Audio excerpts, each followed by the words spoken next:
Tumestigo sa impeachment trial ang isang government auditor ukol sa ilang pinaggastusan ng 2022 confidential funds ng tanggapan ni Vice President Sara Duterte at batay sa mga dokumento.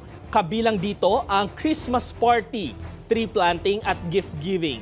Iginiit ng testigo na hindi ito saklaw ng confidential funds, habang napahirit din ang prosekusyon nang marinig ang iba pang mga pangalang umano'y tumanggap ng pera mula sa OVP confidential funds. Ang balitang A to Z ni Ace Cruz. Meron po dito December 17, 2022, Christmas activity in Happy Land, Tondo, Manila. Christmas activity and exploration meeting of Extension Office Barangay 101 in Tondo, Manila. Isiniwarat ng Commission on Audit ICFAO Auditor Silene Del Campo sa impeachment court na ginamit ng Office of the Vice President ng December 2022 confidential funds dito sa ilang Christmas parties at iba pang aktibidad. May mga tree planting po, distribution of wheelchairs, gift giving, medical mission, at iba pong activities ng mga satellite offices po ng Office of the Vice President. Yan ba ay pinapayagan sa sinabi mong definition ng confidential funds? Hindi po. Tinukoy ng testigo si Vice President Sara Duterte na isa sa posibleng may pananagutan sa higit 73 million peso disallowance na OVP dahil sa ilang questionableng pinaggastusan. Bilang siya ang head of agency at siya po ang nag-approve ng transaction and utilization ng cash advance.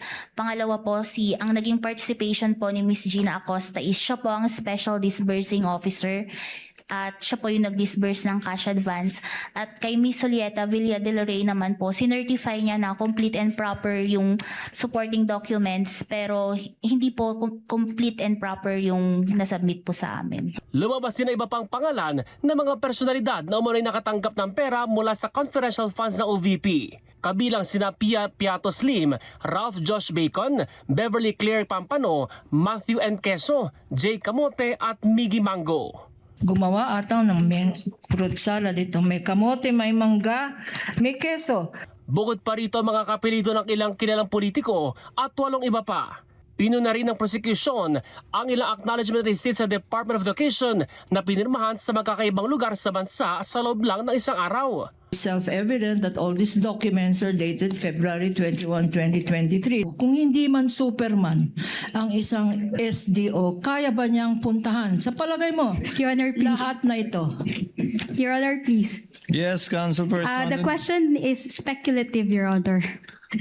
What is speculative about Superman? He can fly anywhere It's a in one day. hypothetical question. Bago magtapos ang paglilitis, hiniling ni Senator Judge Mig Subiri na ibalik sa hapon ang impeachment trial at idaos na alas 10 ng umaga ang sesyon para talakayin ang ilang mahalagang paksa.